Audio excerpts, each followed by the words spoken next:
morning, day 7 na dito tayo ngayon sa bus. So bawal na maingay dito. And we're going to Lotus Pond. And then later after na may pupuntahan pa tayo. So samahan nyo kami sa amin day 7. Let's go! Hi guys! Welcome sa day 7 dito sa ating first time in Taiwan series. So tayo ay nag-MRT from hotel and then sumakay tayo ng bus. Papunta tayo ngayon ng Lotus Pond. So samahan nyo kami. Tara! Alright guys, so malapit na tayo sa Lotus Pond. Ito yung entrance. Ang Lotus Pond dito sa Kaohsiung ay isang artificial na lawa na binuksan noong 1951. Kilala sa mga lotus plants at mga templong nakapaligid dito, gaya ng Dragon and Tiger Pagodas, Spring and Autumn Pavilions at Confucius Temple. Isa itong mahalagang cultural at religious landmark na nagsimula pa noong panahon ng Qing Dynasty.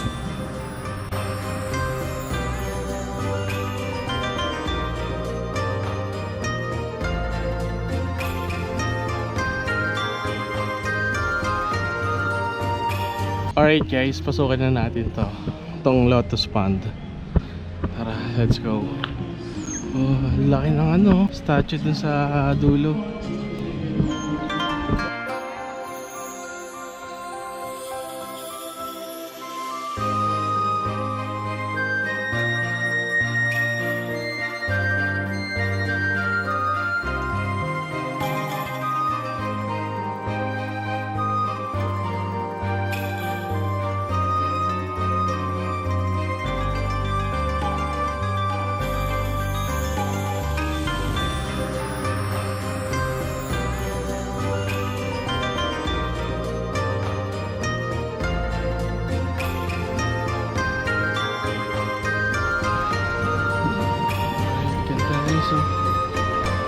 Wow. Tapos dun sila nagpe-pray kasi yun yung lagayan ng insenso. Tapos dito pwede pa tayo umakyat. Check natin kung makakyat tayo mamaya. So pasok muna tayo dito sa loob.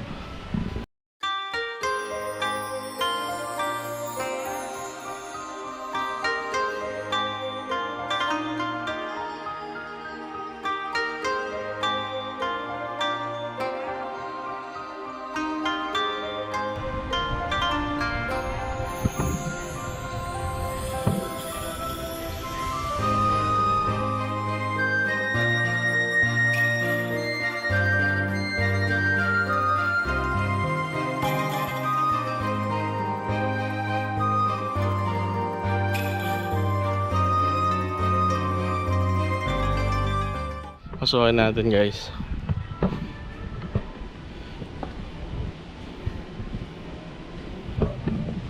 Dito may mga souvenirs, may t-shirt, may keychain. Pa sila. Wow, tingnan nito guys. Oh. May mga light. Bawat isa may mga ilaw na maliliit. Ang ganda niya.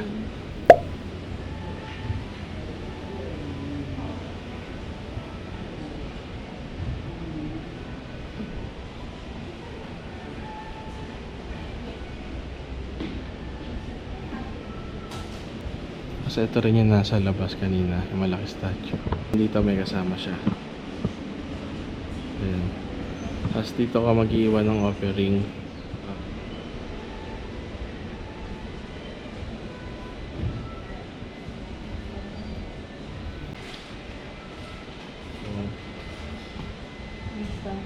Oo. Sabi? Kailangan natin ng ulo. Alright guys, so labas na tayo dito. And then puntahan natin yung Dragon and Tiger Pagoda. Malapit lang yun dito guys. As in parang 5 minutes walk lang, nandun na tayo. Alright, let's go. On the way na tayo dun sa Dragon and Tiger Pagoda.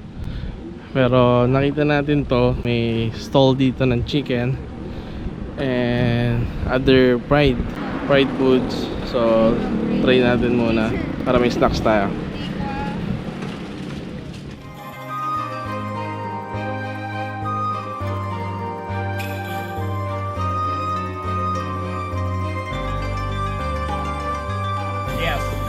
And chicken. One. One. Yeah. Spicy. Yes, spicy. One order per. Ang dami.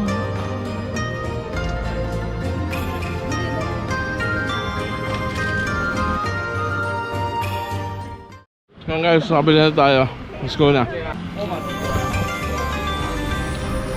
So dahil tayo medyo gutom na, tayo minto muna dito para mag-relax at magpahinga.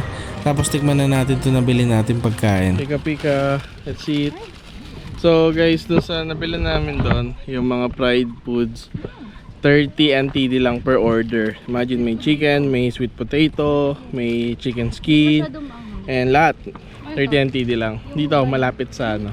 Sa Dragon and Tiger Pagoda. Tambay muna, then kain lang. Pork, Sarap sana. 30 NTD, ang dami ng laman. Ito yung look mo.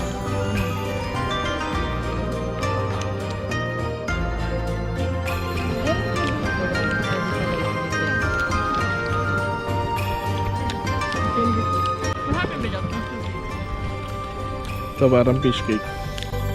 Ito.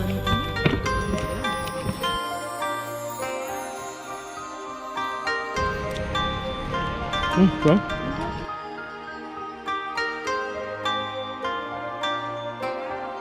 Ito sweet potato guys. Ano rin siya, 30 NTD.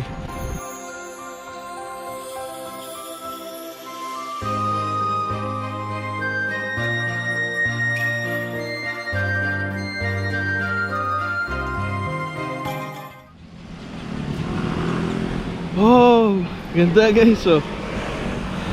Oh, ganda. Guys, look at that. Dito na tayo, papasok na lang tayo doon, dadaratsa na lang. Let's go. Guys. Ito, dito. Yan, sakto. Excuse me.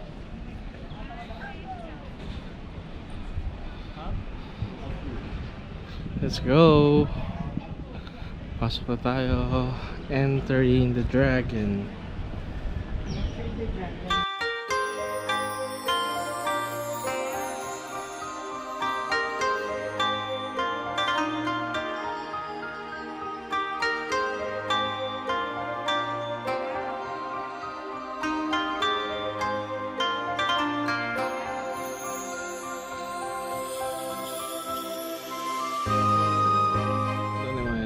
Ganda.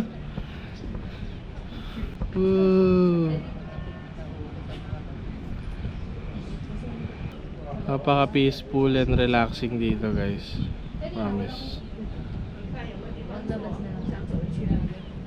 Oh.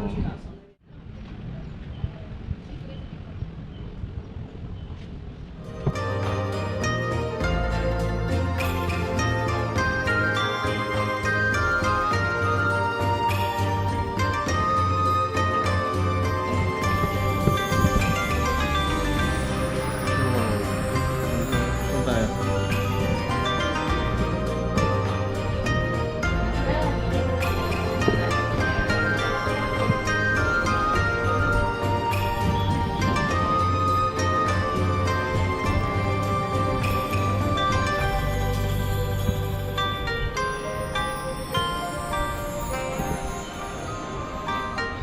Okay, isa pa.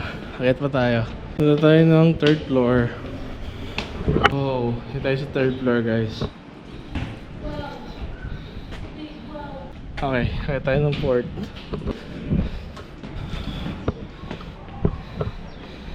Ito na yung tiger. Ganda. Taas natin. Wow.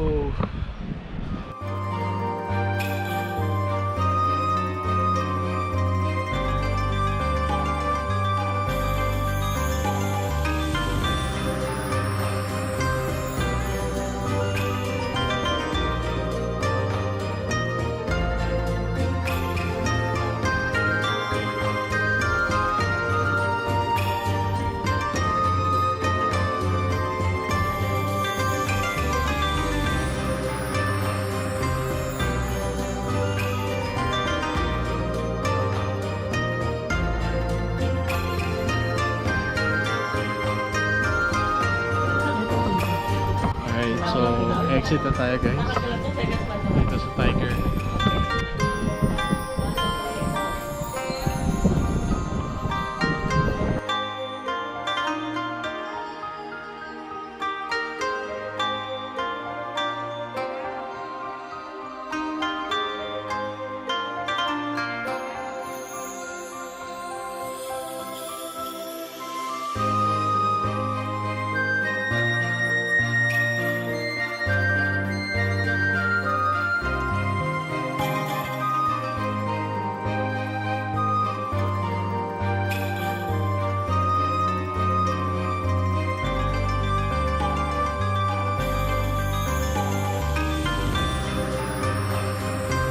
At after natin lumabas sa Dragon and Tiger Pagodas, tayo ay tumambay muna dito sa mini park nila para hintayin na rin ang ating mga kasama. At tayo ay lalabas na rin para mag-snack naman. Let's go! Alright guys, so ikot tayo dito sa mga street food dito sa tapat ng Dragon and Tiger. So check natin. Baka may pre-taste. And dito may temple din. Sa tapat nun. Dito sa tapat ng Dragon and Tiger Pagodas, medyo kakaiba yung banat ng street food nila dito. Medyo healthy kasi ang tinitinda nila dito is dried fruits, dried vegetables, and even fresh fruits and fresh vegetables. Meron din dito. Tingnan ito, pineapple.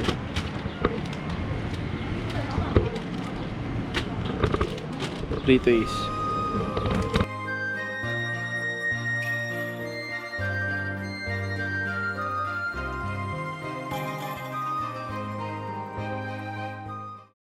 One 100. 100. Kasi bet ng guava. First time ko to, anong lasa na to? Sarap yan, bayabas. Guavas bayabas. Guava. Dahil medyo makulit yung nagtitinda at halos lahat ipatikim kay babe, ito yung nangyari.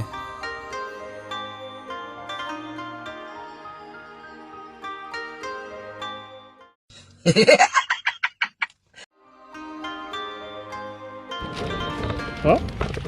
Anong spice nila? Thank you. Chăm mũi.谢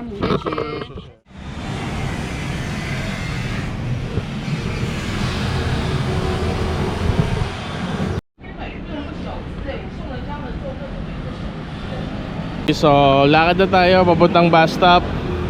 Balik na tayo malapit sa hotel natin.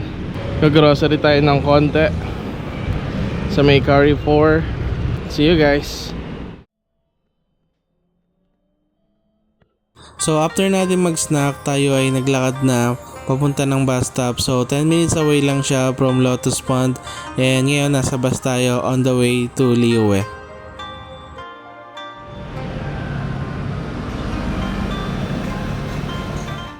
Last day. Kamusta cellphone mo? I got it. So guys, may kwento kami. So si babe, niwanan niya yung cellphone niya doon sa train station kasi nag-stamp kami doon sa handpass book. Pero nakakatuwa naman dito, hindi ka kakabahan. Talagang aalamin mo lang kung saan mo siya naiwan or naipatong kasi syempre hanapin mo siya. Pero kung saan mo siya naiwan, doon mo rin din siya makikita. Bumakay na kami ng tren, bumalik kami sa kami station na sure si babe kung saan niya naipatong. Yun, luckily nahanap naman nila Beth and Jazz na nandun pa rin. Sobrang daming tao pero walang gumalaw. Maganda dito sa Taiwan. Huwag kayo iiyak. Alright guys, so last day in Kaohsiung. So hindi pa namin sure kung saan kami kakain. So tayo ay nag-ikot-ikot dito. Tayo ay naghahanap ng kainan na nag-serve ng fried rice or malapit sa lutong Pinoy. Alright guys, dito tayo bibili. So fried rice, order tayo.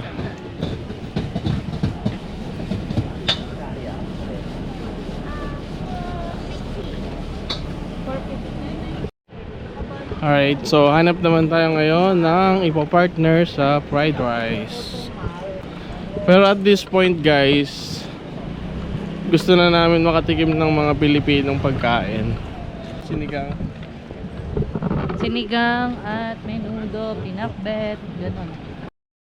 So ang maganda dito sa Liyue Night Market is mahilig sila sa mga prito. So madali makahanap ng mga pagkain na kagaya ng fried chicken, nuggets, and iba pang mga pritong pagkain.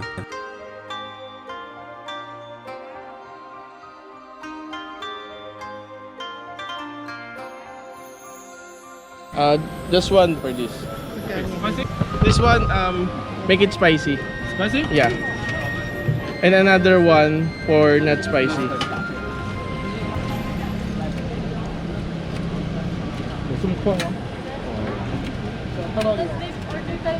Okay.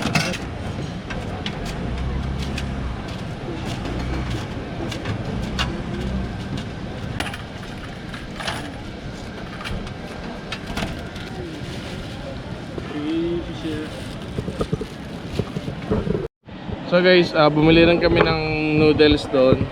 Hindi ko na na-video. Ito. 70 NTD. And then ito, buli tayong crablets dito. 60 NTD. Pang partner sa fried rice.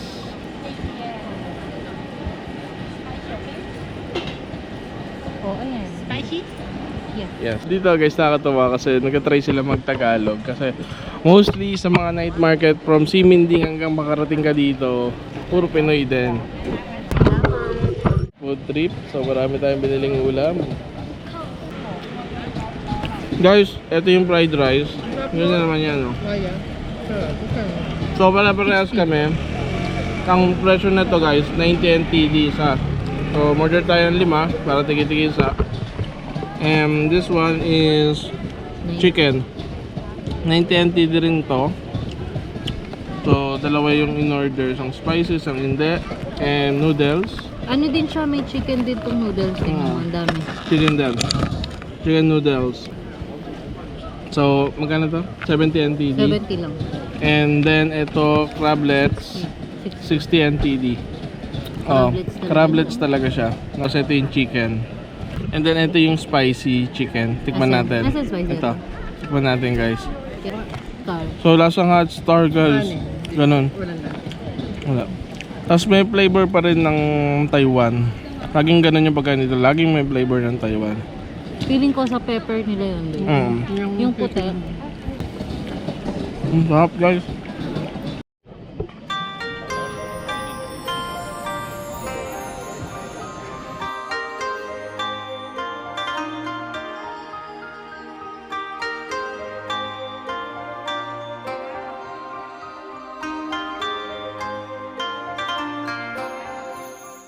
Dati nanonood lang kami sa mga vlogger. Ngayon, kami na yung kumakain at nagta-taste. Good tasting. Guys, let's eat. Kompleto na ang kas.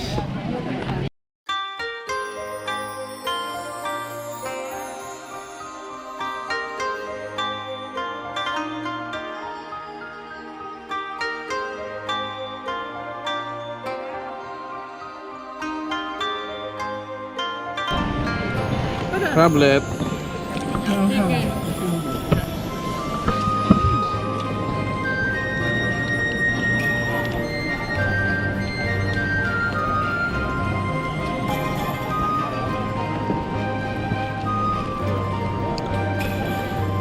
Hello. Hot sauce.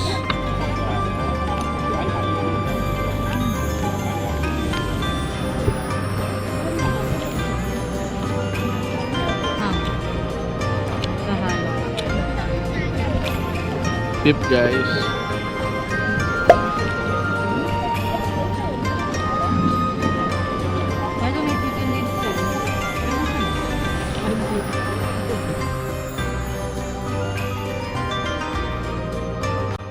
So after natin kumain, tayo ay dumiretso na papunta ng Carrefour, isa sa pinakasikat na supermarket dito sa Taiwan. So tayo ay mamimili ng konti at pasalubong na rin pauwi ng Pilipinas.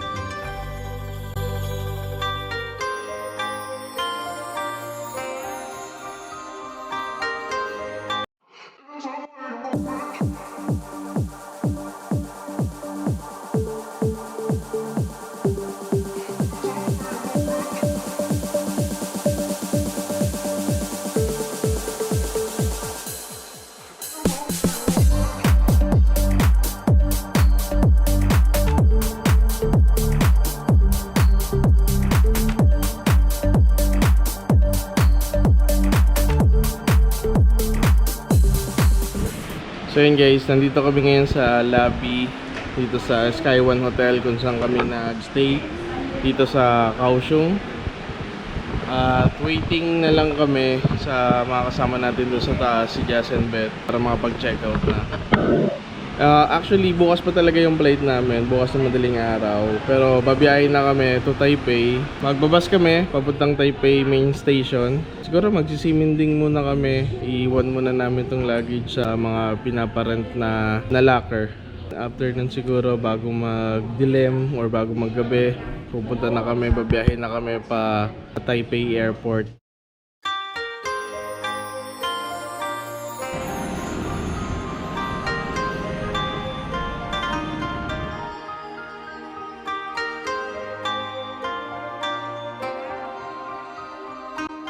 So after natin mag-checkout sa Sky One Hotel, nag-quick breakfast muna tayo dito. So malapit lang to sa Sky One Hotel, mga 5 minutes away lang.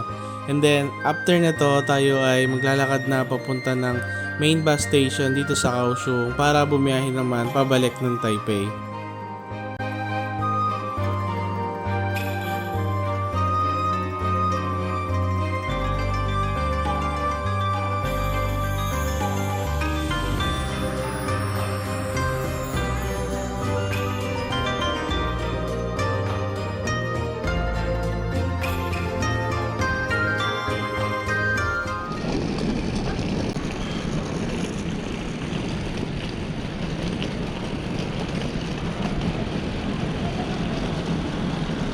Ito yan.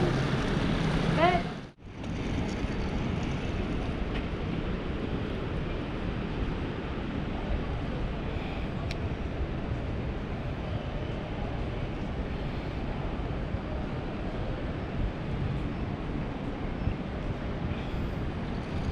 So after ng lakad, MRT ride, short bus ride, nakarating na rin tayo dito at nakasakay na ng bus papunta ng Taipei. So it will take 5 hours tong biyahe na to papunta ng Taipei, depende pa yun sa traffic. And then yun, relax muna kami dito and kita-kits tayo sa Taipei.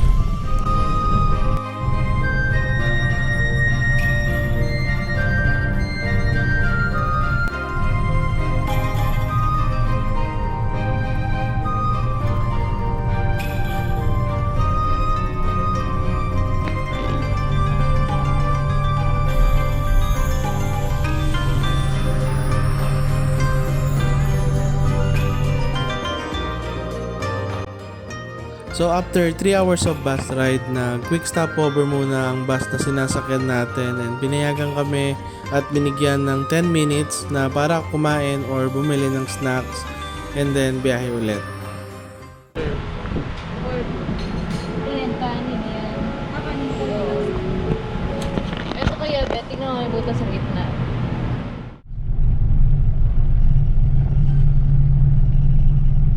We're here again at Ximending. So, after a very long and tiring na biyahe from Kaohsiung, dito ulit tayo Ximending. And this is our last bites of Ximending bago tayo bumalik ng Manila. Time check, 8:04 PM. So for now, ikot tayo, dito na tayo mag-dinner. So di na rin tayo nakapag-lunch kanina. Mga snack lang sa mga stopover. Let's ikot here in Ximending. Let's go.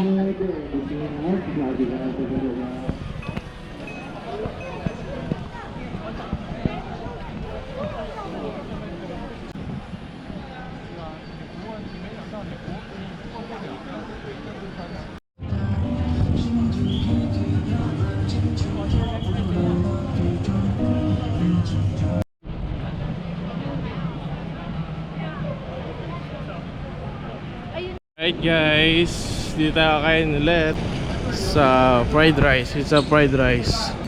Wow, pwede mo siyang ipa-customize kung gusto mo super spicy or medium or mild, or gusto mo shrimp, egg, your choice.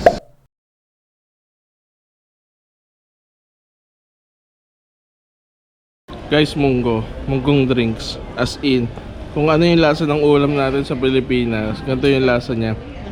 Malamig lang. Sa atin, ulam, sa kanila, juice. Ang galing! Ang galing! Wow, wow, wow. Pero yung lasa talaga niya guys, kung ano yung ulam natin, malamig lang. Pero super sulit talaga dito. Pag magagawi kayo, ito kayo pumunta. Pakita ko sa inyo. Ayan, dyan. So katapat lang siya ng Kick Center. 120 per order dito. 120 to 150. Ganun naglalaro. Depende sa kung shrimp, pork, or beef. Tapos ito, munggo drinks. So, tapos na kami kumain. Punta tayo 7-Eleven para mag-load ng EC card. Kasi mag-MRT tayo papuntang airport.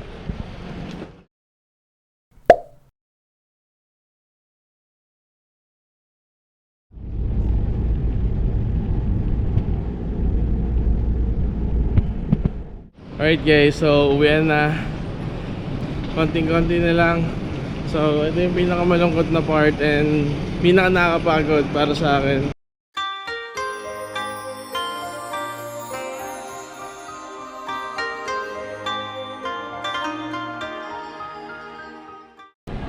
Alright guys, so dito ko na puputulin ang ating Taiwan vlog. So thank you so much for watching our videos. So from Taipei to Kaohsiung, back to Taipei. We're here at Taiwan Airport going to Manila. Once again, keep safe, ride safe. Bye-bye.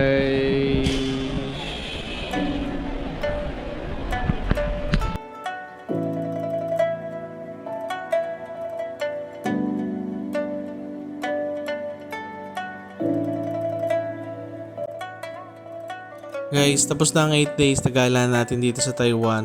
Ang dami kong natutunan mula sa disiplina ng mga tao, linis ng paligid, hanggang sa saya ng night markets at ganda ng tanawin. Sa Taipei, ramdam ko ang energy ng city mula Ximending hanggang sa taas ng Taipei 101. Sa Kaohsiung naman, ibang vibe, mas laid back pero puno pa rin ng kwento ang kultura. Looking back, bawat araw may bagong experience, bagong memory at bagong lesson. At higit sa lahat, na-realize ko na ang paglalakbay pala hindi lang tungkol sa lugar, kundi sa mga taong nakapaligid dito. So guys, maraming salamat sa pagsama sa aming journey nito. Hanggang sa susunod na biyahe, tara, sama ulit kayo.